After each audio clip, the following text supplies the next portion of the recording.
Hi, my name is Noluthandos Journey, born, bred and battered in Soweto. I'm a qualified social worker, but currently working as a fund readiness administrator.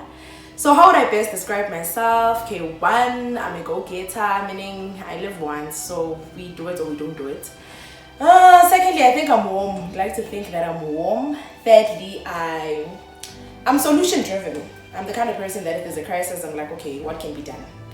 So yeah, this is my journey to greener pastures. Hopefully you enjoy. So you describe yourself as someone who's warm, someone who is a go-getter and like solution-driven. Like, can you elaborate to say what affirms that, to say, no, actually I'm a go-getter, or that you are solution driven? Okay. Well, the one of being a go-getter, Yeah. I'll say, for example, in life, I never wait for things to happen. I make things happen. You know, I always ask myself, okay, what can I do?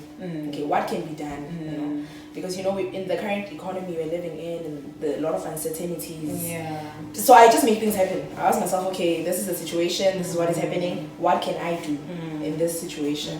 So yeah, that would be the best way to explain that one. Warm.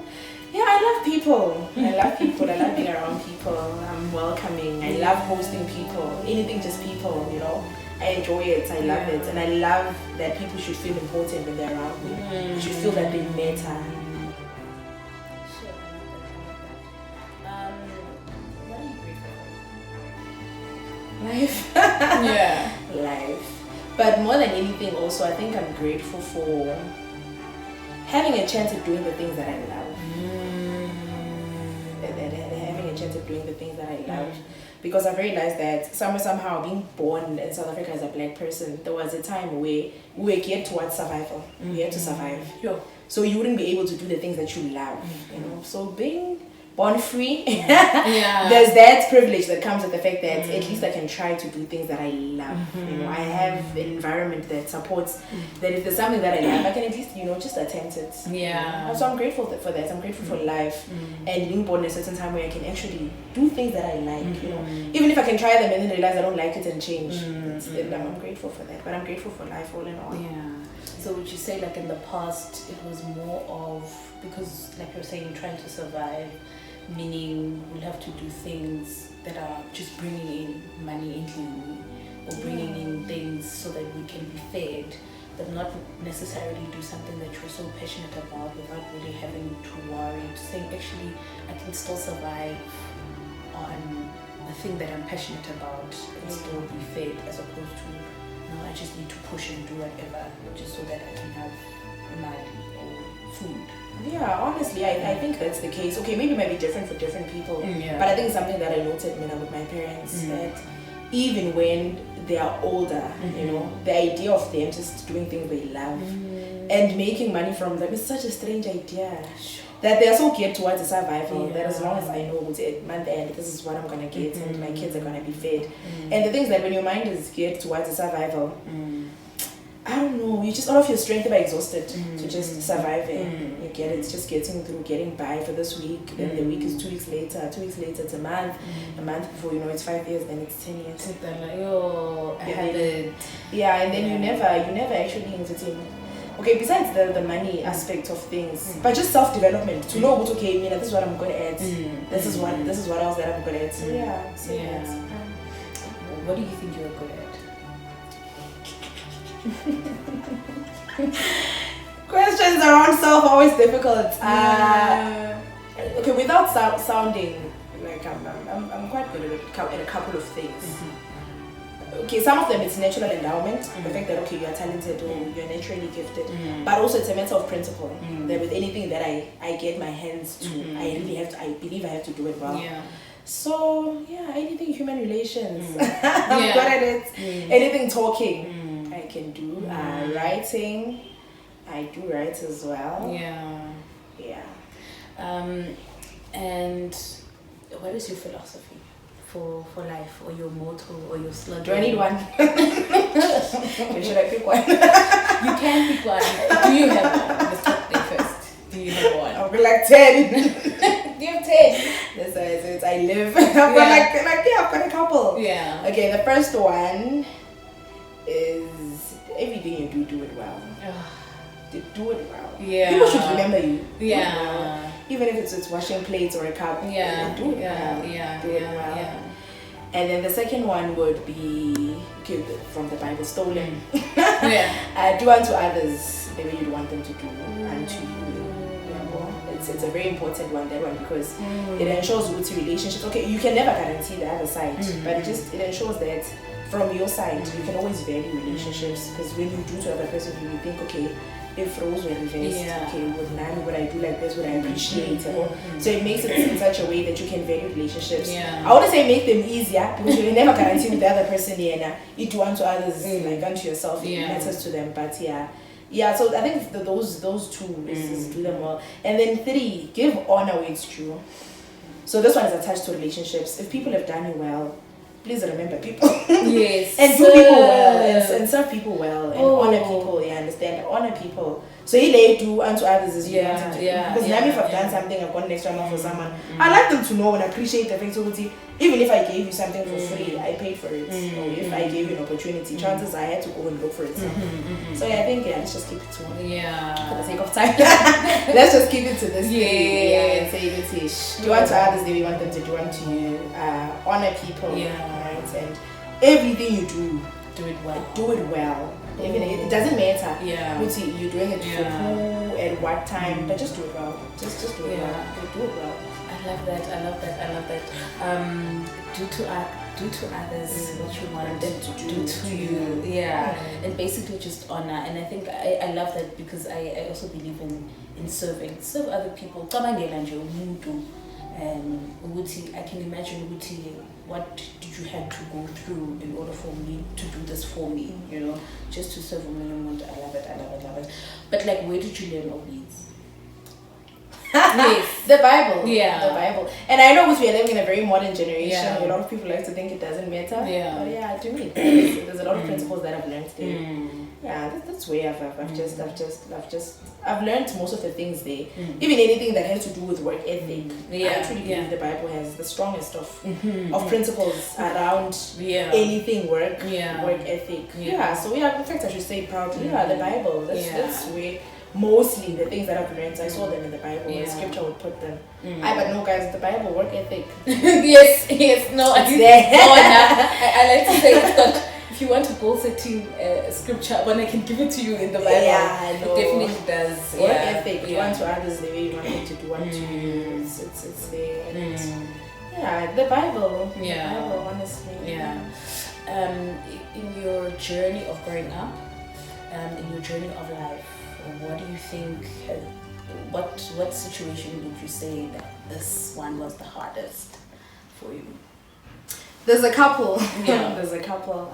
Growing up in Soweto, being black, there's sometimes quite a couple of things that happen. But I think the most recent is when I graduated from varsity. Anticlimax. 4 years later, you've worked so hard. Everyone was like, she's in varsity. She'll be a social worker. And you've worked. And varsity was very difficult. And then you've graduated, and then you start applying. And you start applying, and at some point there was not even number responses. Sometimes you get responses being great to inform you, but now you keep applying, you just keep applying, and nothing is happening. So most recent, that was the hardest, and now it's anticlimax because your parents, they were proud really to you've gone to varsity, but the expectation is, our life is gonna get better. Now you plan, now you've got your goals, like, okay, by 26 I've got this, I've got this, and now you can't even buy data. So I think the most recent, the most difficult was that one, securing not a job. Having a job, especially what you did, and we turned and also I think it's that thing, the 4 years, remember what is pushing you. I'll finish, and once I finish, I'll reap, whatever that I've planted, and now you're like, time to reap, and there's nothing. It's like like your efforts were wasted. So psychologically that was very difficult. And now you start thinking, maybe I should have done something better. Did I make a wrong decision? Like, is it because there are no jobs? Is it not? Am I not trying hard enough? So psychologically, it was not nice because you're thinking. It was just a lot of things. Sometimes you wake up thinking, okay, it's me. I'm not trying hard enough. When you go and ask down there. Some days you're like, wrong career choice, there are no jobs. Maybe I should have done IT. You're like, I never even liked it. So most recent would be the one. And how did you overcome it? Because I know you spoke a lot about how you are a solution-driven person, solution-based. You're always trying to find a way, routine. Okay, this is not working. Let's find a different way. So how did you overcome that? Okay, so because I was getting very depressed, and you know, once you're depressed, your mind, you were so fixed on the situation. So I was like, okay, I noticed, okay, I'm getting depressed. I was like, okay, let me sit down and think, what can I do?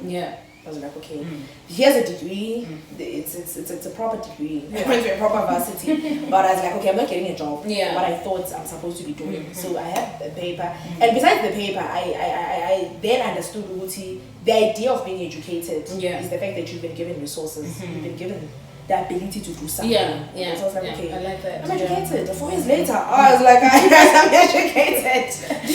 I was like, hi guys, I'm knowledgeable. So I started like, I was just like, so I started seeing, okay, I'm getting depressed. So first thing was, the first very small solution was, okay, at least put it's kind of so volatile. Like tell yourself, eating a voga, right? I know you're not doing anything, but just have a routine game, please. Eating a voga.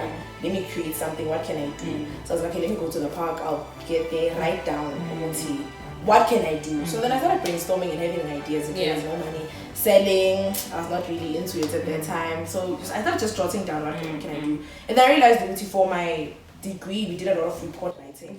And I used to like writing when I was young, about like literature writing, but now it was more report writing. So like, actually I can write, So I was like, okay, let me see if I can advertise myself as a writer, to write articles, edits, anything writing. Then they won't be busy. There's things they need to write, but they can't write for themselves.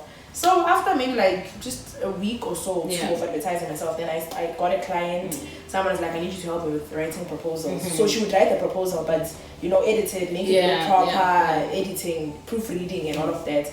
So then fast forward to the same person, principle of do everything you do, you can do it very well. Then that's the same person that offered me a job down the line. So that's how I'm a qualified social worker, but not really working as a social worker now. I'm working in the business space as a business administrator. So I was like, what can I do? I was like, what can I do? So I was like, I can write. So started writing. I worked for that lady, and even if someone is paying me 50 rand, I must do it well. Do it well. So that's the principle I applied. She was very happy. She's like, what are you doing? I'm not doing anything. So that's how I secured the job that I have now. What have you learned from the journey of you doing your degree and not finding a job, and then doing something else? But I'd like to believe that the journey has taught you something about life, and what is that?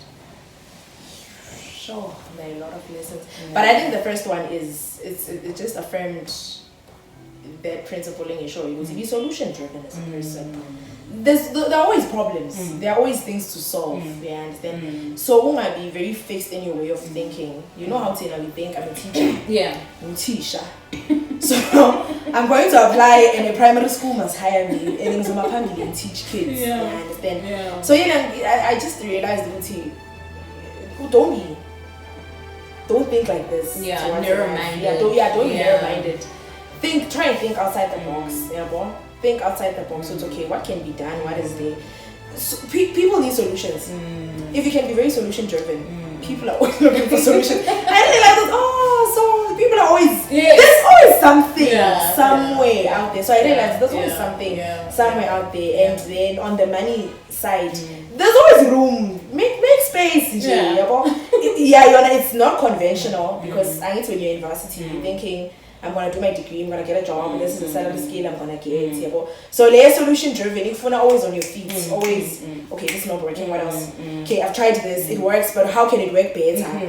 So that's what I've learned. And then I've learned to put knowledge is valuable. Irrespective of where you get it. Sure. For example, I'm a social worker, but now I'm in the business space. Like, I'm making moves. I'm learning so many things that in my mind I never thought I would learn. And it's because also narrow-mindedness. I'm a social worker. I do reports, I do counseling, I do kids, and people think I solve problems as a band when you're a social worker. So now with the business world, you understand, it's a very different world altogether. You're learning profits, you're learning the psychology of selling, the psychology of marketing. But it's not psychology, and you get to realize, okay, what I did in school, I can apply it in other contexts. So it's and it's this thing would like, I don't know if I'm it's vulega. To be open. Not be very narrow-minded. So that's what I've learned. And then principles, money is how to make this So this being my first, it's not my first job ever, because I've worked even when I was in varsity. But my first job after, so taking care of responsibilities. How do you make imali to last longer? Being savvy with your money, and then the other thing also navigating the world of work. It's never easy navigating the world of work and knowing emotional intelligence. Emotional intelligence in the workplace. I've had to learn like in a hard way. It's okay, that one is important. I've always thought I'm emotionally intelligent until I realized it, but sometimes I'm too honest for the workplace, Okay. I don't know if you understand that. Like I understand, but I think I'd like for you to sort of make an example of maybe what could have happened, like in 17, or what if you think you are sort of too honest or direct, or so what has then, how did you then learn this whole just what does emotional intelligence mean for you? Okay, like for example, emotional intelligence would mean that if you are the person that hired me, right, it automatically means me supporting it, right? I should take instructions from you. But me being me, I'm the kind of person that is like, I like doing things the way I want to do them sometimes. Like, even if you give me an instruction there, I'll take it. But I'm the kind of person who will enlarge it. But sometimes emotional intelligence, you must apply it and realize it in some context. It's not, not that it's wrong, but it comes across as you don't take instructions. Because when you're just like, I hear you, but you're like, I think it makes sense like this. But it's not intentional. You're trying to be funny. Undermine the person. You're not trying to undermine. It's just that we're trying to, be solution driven. So it's the balance. Also, emotional intelligence, it goes there with the balance. It's okay. You are a solution driven person. I'm a go-getter. Give me something this small, I will enlarge it. But it doesn't always work. Because in a working relationship, it might mean you don't take instructions. Instead of this. Do you take it personal? No. Okay. No, it's not. No, I didn't take it personal, but it really took time for me to understand what is the problem. Because in my mind, I'm like, but I did. Like, it's nice. Like, you should say congratulations. It's much better. I understand. He was like, hello, I understand, And the person is just like, so when I asked you, like, no, I didn't take it personal. It's that thing, emotional intelligence. It's learning to know. It's not that I really did anything wrong. It's just that in this case, the person said, please do 5. And that's all the person wanted you to do 5. Take instructions and do what you're being told. So emotional intelligence. I think it also affirms what you just said. We would see how when you do something, do it well. So you'll overdo it or give them much better than what they would expect. So it does not always work out. Sometimes it doesn't work out. But it doesn't mean the person is perfect. It just means I think also personalities, backgrounds, there's so many things to people. So it's not bad, but it just means also emotional intelligence means that if I'm working with someone, working for someone, it's okay. Oh, like what kind of a person are you? You know, leadership style. You know, I'm not the kind of people that are gonna be like even better. You know, they don't mind you running like you crazy. They're like even better. But there are people that maybe they are particular. They like their things being done in a particular way. So emotional intelligence, it's not easy. It's this emotion. It's not. It's not easy. Understanding the other person and it's okay. This is the other person. This is me. It's not personal. It's really just they prefer this thing being done in this way. So my being too honest is that I'll tell you that no, but it was shabby. You get it? Like I'll justify the fact no, but I did like this because it didn't make sense. So that being too honest this was much. So that being too honest to be like but the reason why I don't think it's sense and then that's being too honest because the other person has really like so what I gave so what I gave you didn't make sense. Emotional intelligence. So I like that in your journey to self, right, and the hardships and the lessons that you've learned in the journey, looking in terms of forward and combining with psychology and social work is something that you really like. How are you exercising that? The question is a bit hard. So you're saying going forward, how am I applying what I did in school, or how am I planning to? If you were doing something in relation to it, what is it? If you're not doing it, how? Okay. Now I understand. I'm doing a couple of things related to what I did at school. So I didn't study social work because you know, like other people with e-teaching, that's their jobs. I didn't like it. I really like people. So in my personal capacity, I work with teens and not really toddlers, 5-year-olds, 5 to like to 12. So 5 to 12, then 12 to maybe 22.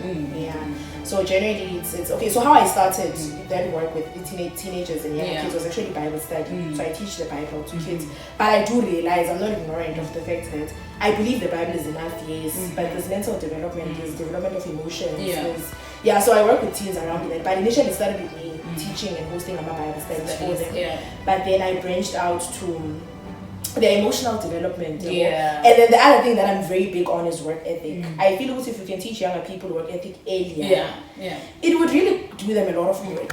Also, I'm trying out a couple. I'm laughing because that's how big I am. I'm always trying out things and they fail, but I'm trying. I'm trying out a couple of things, like some projects that I'm doing. That they are facilitating that process of saying how do we help young people to be. Sometimes when young people are not employed, for them to be. But work ethic, and I'm sorry to branch out a bit to this, because the work ethic sometimes is the thing that differentiates a South African to a non-South African. I'm sorry, I will say it, because sometimes there's that whole argument, we can stretch it. That's South African taking our jobs. Yes. But have you seen the amount of hard work a person that is not non-South African puts into doing? I tell you, it took a loss as akwenzela amakhabethe ngo6 ufikile kwakho. But sizwe ngemuva ngo9 kana esitering years. About work ethic. Just the fact that do things and do them well. And the other thing with work ethic, especially with teenagers, what I do is that I think it's a problem of environment or it's just a problem of exposure. I've noticed that most of the teens I work with, they don't dream, and I find that very strange. Because what characterizes a young person is to dream naive. There I'll buy a plane. I'll travel to Spain. The only when you're like in your 20s, you realize like, oh my goodness, Spain, it's so expensive. Like, I'll go to Durban, But I've met some teens when I ask them, okay, what do you want? Like maybe 14 or 15, like what do you want to do? I'm expecting crazy. One of the dreams that I want to, it's fine. Time. But that's the thing. I can't teach you how to dream when you're older. We can only adjust. But that principle of dreaming. So what I do is very elementary level, but it's things that is fundamental to human development. To say, my teens, I've been telling them, no, dream, and they come back. I'm sorry to say, there's one where you play like really realistic, but that's the thing. It's too real for a teenager. But you know, she'll first be a soldier because soldiers they earn enough money. Then after she'll do what she likes, which is law. Okay. But I was like, this is it's too realistic for Yeah. a teenager. And you're not 14. I want you to dream. Yeah. Tell me, where do you see yourself? Yeah. What would you do? Fantasize. I fantasize. I'm telling you, playing. Yeah. I'm telling you, own a match. Yeah. Playing. You Yeah. know those things we used to Yeah. count when Yeah. I'm traveling, when I'm playing about dogs, when I'm lawyer, all in one plate in Zoba. Yeah, so that's so in the social work capacity, anything that I did psychology, that's how I work. Cannot really work no payment from anyone, but it's personal projects that I do with development of teens to say no, dream. I need you to dream. You must dream, because if they're not dreaming, they don't have anything to look forward to. That's the reason they would get into anything that is wrong. They don't have a reason to hold themselves. They don't have a reason to there's no reason. Basically there's no hope. Where there's no there's no vision. There's no hope. There's no restraint. You don't have a reason to restrain, not to do something. So personal capacity, which that's why I say social work. I really did it because I love it. I love it. It's something I love. I love working with people. If with the current project if like Jabulisa, we wanna if you needed to what to say, I'm really proud of myself. The kids, the teens. Sure. So this is the bigger vision. Okay, I'll just first tell you what I'm proud of, what I've done now. Before I tell you what I will do later. Because sometimes with hopes. Because sometimes I've realized how you measure human development is very different to how you measure the performance of a business. Business, we make money. Business, we've built a structure, it's functional. I've had 5 people. But the human development, basically, you generally measure it in a different way. So I've got a boy, Kamela Kubandile, that I started working with 2020. So he had a problem, like drug addiction. But I would like to tell you that he's clean, right? And he's not been to rehab. So I've been able to facilitate that process with him, in personal capacity, and to just walk him through the process. And he's only 20, imagine. So his whole life was just, understand. So now he's okay, and then I got him a job in another pottery project I do on the side. So he works there like 3 times a week. And of course, I can't pay him, we don't pay him much, but there is something that he's getting. But so what makes me proud with that is that I have not saved really, but assisted someone, a 20-year-old whose life was just gonna be messed up because he was gonna be on lifetime addiction. And he was so bad that he was now affecting his mental. Like he was actually he was doing just very strange things. And that's someone's son, and that's someone's father. Understand. So that's how I see human development. Which so much sometimes that I've noticed where I live, the support is not that much with what I do with the kids. I don't know if sometimes people assume you're bored. It's like, now busy. But that's how I view my efforts to what I do. Is that this is someone's son, this is someone's uncle. Do I even know if they might be the president? You wouldn't know. I understand. You don't know that, so that's the proudest I've done in this from 2021 until now. So he's still with me. Hush, the future vision is big. What is it? It's a lot of things. What is it? It's geared towards human development. But I've got a concept that I'm working on here, a play academy, where kids come to play. Play is very natural to kids, but the plays are structured in such a way that I'm focused on development because I feel like sometimes children are not as stimulated as they should be. Their imagination is wild. They always want to be cutting and pasting and painting and sometimes it does not even have enough money to buy like the whole thing. Your kids need puzzles, they need coloring, they need everything. They need all of it, they need everything so that they just can develop themselves. Because sometimes this is what I say, so that's the difference between our race and other races.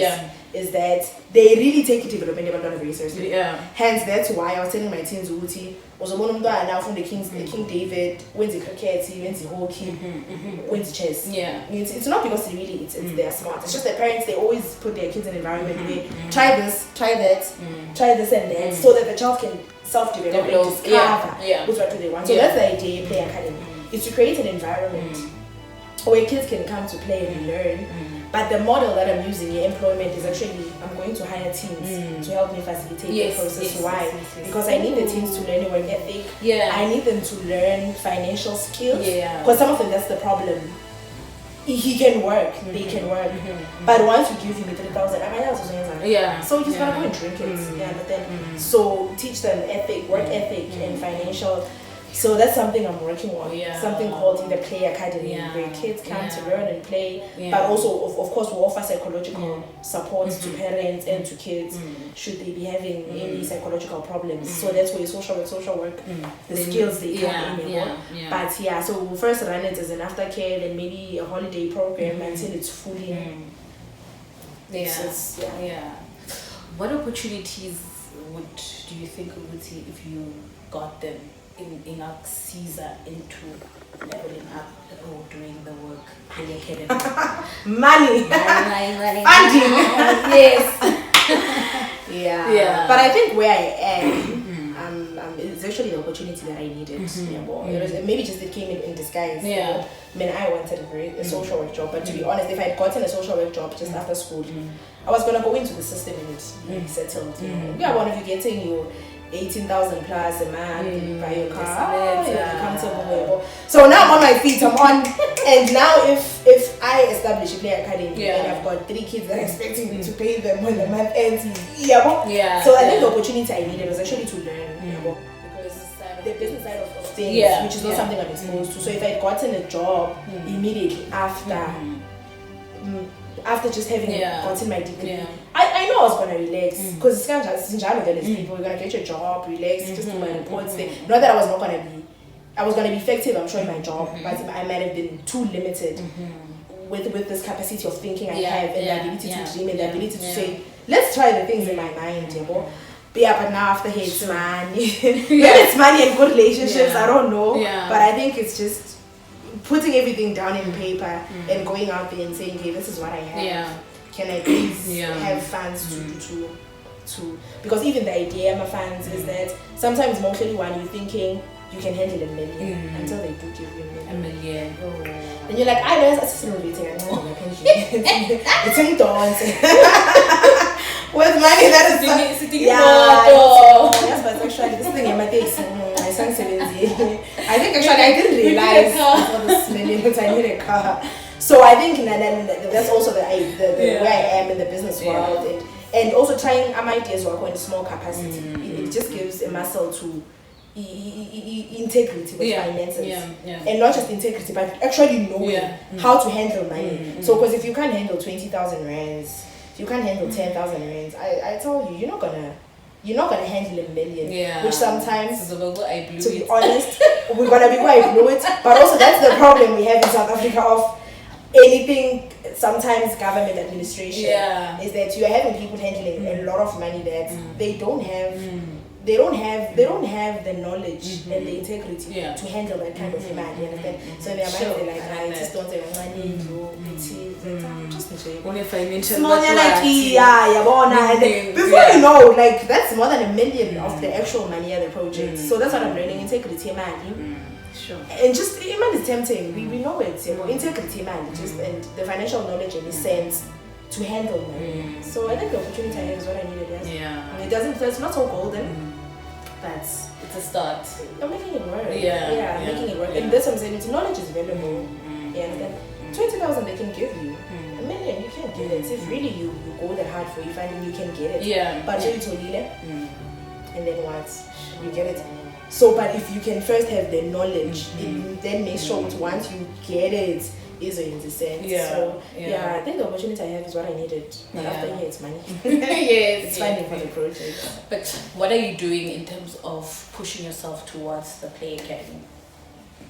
Or what actions have you taken so far to push you towards, getting because sometimes we think, an opportunity is Umuntu will come to you and say, okay, we'll offer you this, but what is it that you are doing to say, okay, because I want that opportunity, how do I get that opportunity? Okay, so I've started trialing out the Play Academy in a small scale. But we venture into it through like a pottery studio. So there's a person that I met that is a pottery studio. So I was like, okay, let's open up the studio to the public. So what I'm doing in the studio is children crafts. So children do the pottery as well, but it's actually children's craft. So that's the trial I'm actually currently doing, because also that helps to say, because I don't believe in looking for funding altogether, just an idea. Ideas are very good. Your ideas are wonderful. You look at the paper, you're like, I seller. Good Nandi. You're like, I want to millions. Like, anyone can read this. But a real life application of your idea is something totally different. So working towards the Play Academy is that, okay, I've had it in my head for a while, but now I'm implementing it. So small scale, I'm starting it with, so I still have the Play Academy in mind, but now I'm Gupiting Academy. Okay, I ventured because Gupiting is actually the business, but I called the side I do Academy. So what we do is we host kids on Saturdays for pottery sessions, we also host parents. So it's just a trial and error. But at least also you're getting money here and there, to say, okay, now you're managing to really budgets, okay, what do we buy next, tables, so basically I've started implementing about the bigger picture and just for mine, just small scale. I love.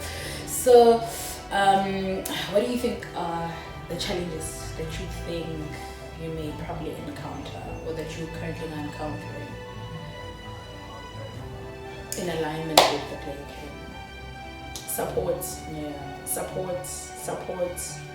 I'm not talking from family or from parents or from people around you, but I've noticed that we are not who pioneer things, especially so it's for black people. We just Australian to just say, oh, someone is doing this. Let's see it and let's support it. So I think it's a thing in support. So sometimes you went and now you doubt it. No, you got moments where you're like, no, Tando, man, come back. Maybe you drink too much. Come back.